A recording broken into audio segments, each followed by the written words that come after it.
my wife has been going through therapy for a couple years now. What are some ways that I can support her? You'll be sitting next to somebody who's going to look very similar, but who may be going through a tough season as her body is metabolizing what happened in the past. Do your best to not take things personally, and you're also allowed to have feelings too.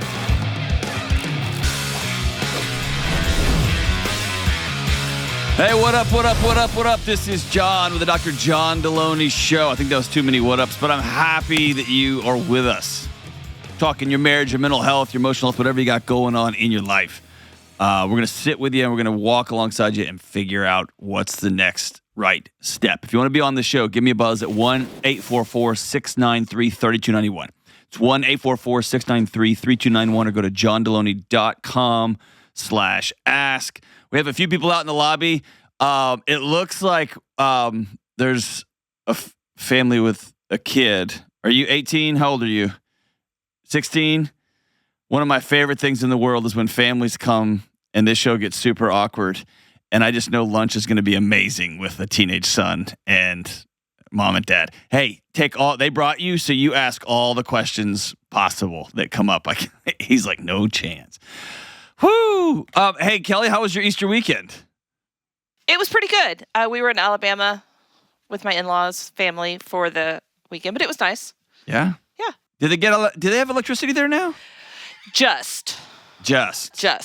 It's still a little flickery, and you still take the candle to the outhouse, but, besides I saw that. you came into work on a horse this morning, and I was like, I see. But I brushed my teeth when I got back. You did. So put some shoes on. So we're all good now. Woo, you went dark on that, man. I wasn't getting into the hygiene, just in the infrastructure. Jeez. How was yours? It was good. I got some things checked off my list that I've had on the list since I moved in. Like, I need to change those light fixtures. I need to fix up the front porch and do this. I did a lot of that this weekend. Are these all the things to get ready to possibly? No, I'm keeping it. It was all the things to. Just stuff that needed to be done. I just had like a John, you're ridiculous weekend. Like, what's the matter with you? You're a grown man. It's my kids leaving stuff everywhere, and I'm like, guys, why didn't you pick your stuff up? And they're like, you, Dad, I learned it from you. Yeah, I think that's kind of the pot calling the kettle it black is, on that and one. so I'm trying to fix the kettle in the pot.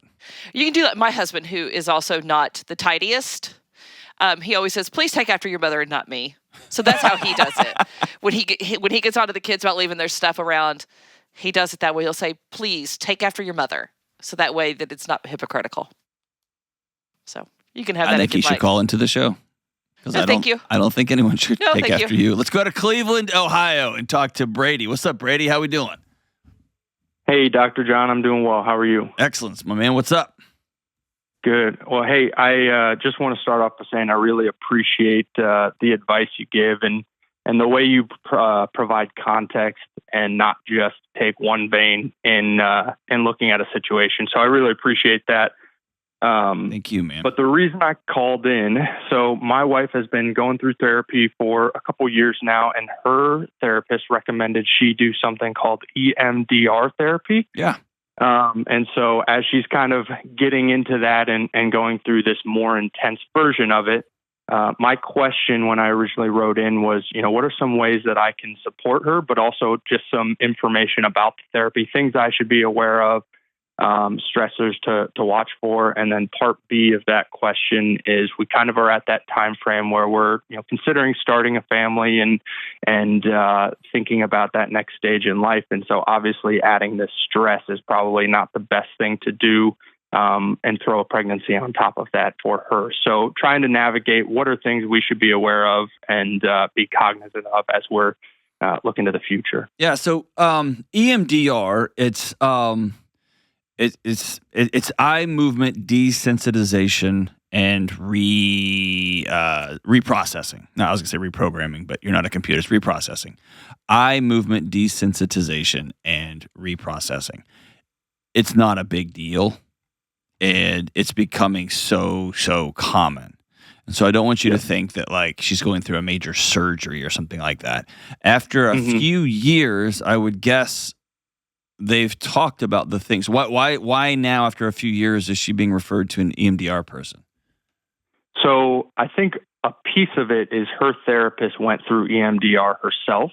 Okay. And thought it was very beneficial for her. And as they were going through it, it was kind of the next step of like, all right, where all of this comes from. You kind of know the why of some of your story and starting to take the steps of wanting to change some of the way you've kind of wired yourself to respond to things. Okay. So have you Googled and even seen it done, what it is? I've never seen it done. I've Googled it and kind of researched it a little bit. You could see it. It can be done. I've had colleagues that do it with a pen, like with the pen they write with. I've had one colleague did it. She did it with, it was like this, it was like a car antenna, like the old school ones that you had to pull up, that were on like our grandparents' cars. I've seen it done with lights. So it basically just shifts your visual field back and forth and back and forth. And then there's even some auxiliary types, EMDR-ish, which is like tapping, things like that. It's exposure therapy while your body is doing something else. It's focusing on something else. Mm-hmm. And so the easiest way I could explain it is it's helping your body metabolize thoughts. Or I heard one person say it's like a subway is driving through and suddenly there's a big cinder block and the subway train has to stop. And that's like memory. And EMDR helps move the big cinder block, the big cement block off the track so that the thing can get moving again. So that the memory can make its way through the body, metabolize it, and then move on. In Delony words, it's teaching your body you weren't okay then and you are okay now. That's it. Right. Okay. And so I wouldn't gear up and be like, oh, here we go. I'll just be, there's kind of some conflicting in the literature. There's some conflicting. Does it work? Is it awesome? Is it the best thing ever? If you read some meta-analysis and it said, it's about as good as anything else, and you read some that says it's amazing. Here, I've never had somebody go through it and say it did any damage. I've never heard of that. That study may exist too, possibly. But so if something is generally benign or awesome, I would say go for it, man. Go for it. And I recommend it all the time. So it's not going to be something that's going to, you're suddenly going to get a whole new human being at your house. Well, that's not true. Maybe you will. Maybe you will get a new human being. You're not going to get some terrifying experience at your home. Does that make sense? Yeah, and I think part of this came out of too that when they were prepping her of what it is and things to be aware of, they kind of talked about resorting back to maybe how you responded when you first started therapy, just because it brings all of this back to the surface. And so I wasn't sure if there's things to watch for or be aware of. But that's really helpful information to know that it is largely viewed as positive and not a lot of conflicting. Yeah. So imagine this. Imagine they will take her back through some of the memories that she had. And in a way, like, what's the room like? What's the temperature of that room? What's the where do you feel if she was assaulted as a kid, if she or was abused as a kid? Like, where's the person now? And so yeah, it can be very invasive. And with EMDR is it takes your attention, your physical attention somewhere else. And so yes, it can be really heavy. I've seen it to be really relieving. People leave exhausted. But again, I have very limited, I'm not an EMDR practitioner, and so they can write into the comments here and say other things. Anytime you go through and re-experience some of these things or really go down memory lane, if you will, or what you remember about memory lane, that can be messy and scary. But my guess is you're going to get an exhausted and or relieved and or wife. Maybe not. Maybe you're going to get the front end of this thing, and it will be scary, scary, scary. Here's what I would tell you. Can I walk you through a couple things I would put in your back pocket? Yeah, absolutely. Okay. I want you over the next 3 to 6 months to commit to not taking things personally. Okay. Think of it this way. Like if she went through a real wild knee surgery, she had to have her ACL replaced and, whatever, ACL replacement. And she was laid up in bed for a few weeks and you were changing her bandages on on her knee, and you got blood on you. She wouldn't do that on purpose. Does that make sense? Mm. And so Right. think Yep. of it that way. You'll be sitting next to somebody who's going to look very similar, but who may be going through a tough season as her body is metabolizing what happened in the past, what she remembers about the past, what she thinks she remembers about the past, and the fact that she's living here now. And so do your best to not take things personally. And you're also allowed to have feelings too. What's the nature of her childhood trauma? Or I just made up childhood. You didn't even tell me that, so it may not be childhood. What's the nature of her trauma? Yeah, it is. And it's, so I've talked to her before. I don't want to overshare her story, being here, but there's no physical abuse, but just some verbal, I guess, yelling, not feeling necessarily safe 100% of the time growing up. Okay. My guess is there will be again, I'm shooting in the dark here. There's a whole other backstory, but my guess is she's going to be exhausted and she's going to be relieved. Yeah. And there's been a lot of that so far. Good. She already started? Yes. So she's started. She's a few weeks in, but we've had those conversations of it's going to be hard. It's going to be stressful. Trying to keep her, emotions in check, but just feeling like a tidal wave of all these things coming on her. So being extra supportive and not taking it personal. So we've had those conversations. And I would steer clear of the keep things in check. I think her body's been keeping things in check her whole life. And some of this, I want her to feel it. And what she's going to want to keep in check is, I always tell folks, commit to a series of meetings. So put on the calendar every Sunday night, we're going to talk.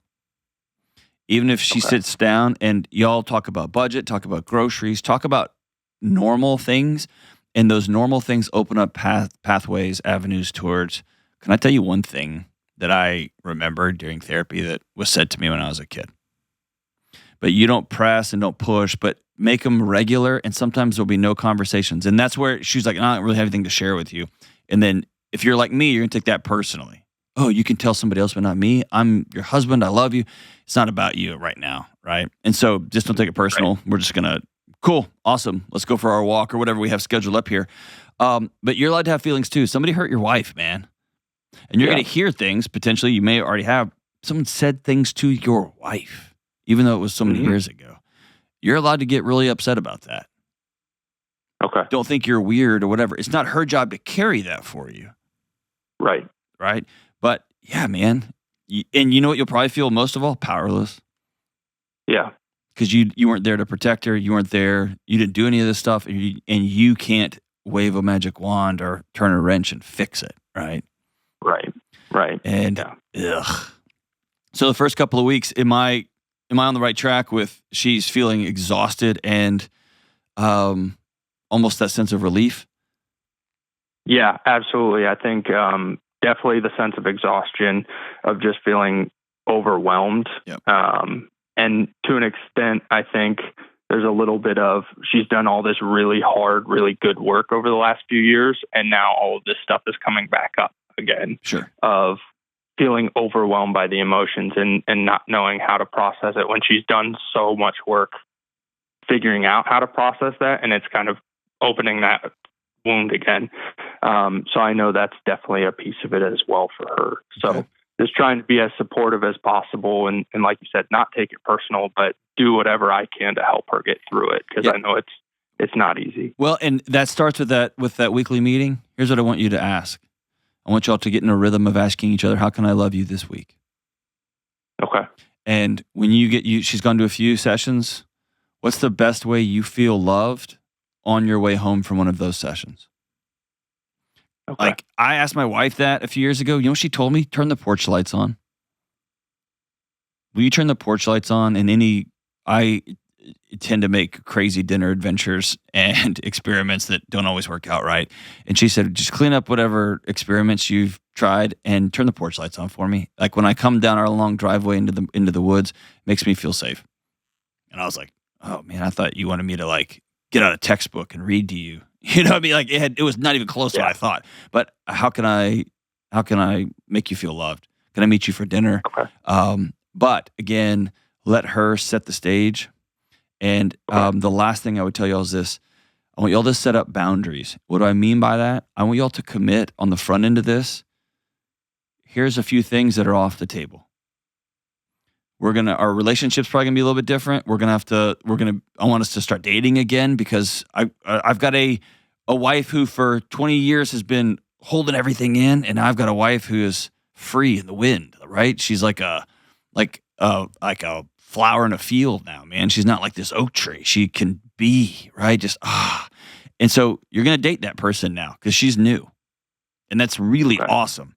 But I want y'all to set up boundaries. So what does that mean? If she tends to go grab a drink when she's stressed out, we're going to take 60 days and we're not going to drink. If she tends to just Netflix out, let's come up with let's set up a series of boundaries for the behaviors that y'all know keep y'all well. Okay. Gummy candy is mine. Like I just eat trash, like wildly so. And so my wife will say, hey, on the front end of season X, let's commit to eating clean on it. Perfect. Great. You see what I'm saying? So, but we set those boundaries up on the front end. I had a friend who went through a really, really traumatic, like one of the worst things you could imagine with his family. And him and his wife, he had enough wisdom to say, hey, on the front end of us going down, we're about to go down into the valley for years. And we're not allowed to cheat on each other. We're not allowed to, this doesn't give us excuse to do X, Y, and Z. And it was really powerful to see them be one of the strongest married couples I've ever met in my life on the back end of this thing. And so it's setting up some of those boundaries on the front. And sex is going to look different. Intimacy might look different. Who knows? Up or down, all over the place. And so be excited about dating this incredible woman again. And by the way, thank you for being this kind of husband who cares, right? Yeah, appreciate that. Yeah. Trying to. Most don't. They want to fix it. They want to get over it. Can we just move on from this thing? Do you know how expensive this EMDR stuff is? They just over, man. And you're trying to figure out the best way to sit with her. Good for you.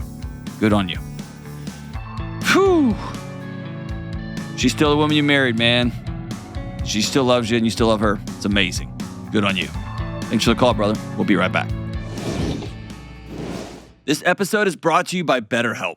Spring is here and we are sprinting into more light, more beauty. The flowers and birds are out. And sometimes when we're surrounded by things that everyone else says we should be grateful for, we look around and we don't feel it. We know that we should be feeling full of energy and excitement. We should be crushing it and getting our work done, connecting deeply in our relationships, dreaming about the future. Our social battery should be full, but maybe yours isn't. Maybe things feel heavy. I'm hearing from people from all over the world, people who are facing and experiencing so many challenges, and it feels like, even though it's not supposed to, everyone's social battery is pretty low. And of course, it's easy to get on your phone and just scroll and scroll and scroll. But here's the thing, you don't need another hack. You need someone to talk to. And most of you need someone who is trained to listen, who is trained to walk with you, and who can help you build self-awareness and then create an action plan for what you can go do next. This will help you recharge your social battery to a full charge. If you're stuck, it may be time to sit with a good friend or somebody that you really trust, or it might be time to try therapy. And I've had seasons in my life where talking to a therapist has made all the difference, and it might make the difference for you. And if you're thinking of starting therapy, give BetterHelp a try. It's entirely online, designed to be convenient, flexible, and suited for your schedule. You fill out a brief questionnaire, you get matched with a licensed therapist, and you can switch therapists at any time for no additional charge. Visit BetterHelp.com/Delony today to get 10% off your first month. That's BetterHelp, HELP.com/Delony. All right, we are back. Money and Marriage, October 24th through 26th. There are just very, very few tickets left. In fact, it may be sold out by the time this episode airs, but it's worth checking out. 2.5 days of teaching from me and my good friend Rachel Cruz, and built-in time to practice what you're learning. How to get your finances straight, how to get your marriage straight. We talk about money, sex, we talk about everything, all of it. Kids, whatever you got going on in your world, we're going to figure it out. Lots of Q&A time. You'll get direct access to me and Rachel Cruz, an amazing date night experience, Tickets start at $799 for the whole weekend, which is a steal. And there's just a few left again. So go pick them up. Go pick them up. Go to RamseySolutions.com/getaway. All right, let's go out to Portland, Oregon, and talk to Philip. Hey, Philip, what's up, man? Hey, how you doing? Partying, dude. What are you up to? I'm just in the car outside my school right now. Excited to talk to you. Are you in school or are you teaching at a school? I'm in school right now. What are you studying? Psychology, actually. That's a terrible thing to do with your life. You're going to end up like a middling podcaster if you're not careful. Yeah. Hey, we'll see. All right, so what's up, man? So I want to talk to you. So I proposed to my girlfriend about a week and a half ago, and she said yes. But I did this before talking to her parents. And so she talked to her mom about it, and then her mom was happy and supportive, and their mom talked to her dad, and he was pretty salty, according to my mom, that I didn't talk with him. And I was wondering how I should navigate the situation. How old are you? I'm 21. How old is she? She's 18, turning 19 in 2 months. Does she still live at home? Yeah, I do. No, does she still live at home? Oh, sorry. Yeah, she does. Yep. How long have y'all been together? We've been together about 9 months. Dang, dude. Tell me about this engagement, man. That's really young and really quick. Yeah. So when we met a while ago on Tinder, actually. Oh, that's where all love starts. Yeah. Yep. And so we got really, really close after a couple of months. Yeah, per Tinder. Yeah. Yep. Yeah. And so we got close, and we've been together probably 4 or 5 days of the week. She lives about 50 minutes away from my house, and we're together a lot. And I'll go over there. She'll come over to me. We just work really well together. She supports me during school. I work a lot and I do a lot of school. And yeah, we're really compatible. And it's so. What's the rush? What's the rush, man? We thought the next best step would be to get married, because we've been talking about being with each other for the rest of our lives, starting a life together, and we're really wanted to. We've been talking about that for the last month or two, and then we thought this would be the next best step, so we can commit to each other and really build a root in each other. If you were my brother, I would tell you to slow down. Yeah. Yeah. Okay. If you were the son of one of my good friends, I would tell you to slow down. Okay.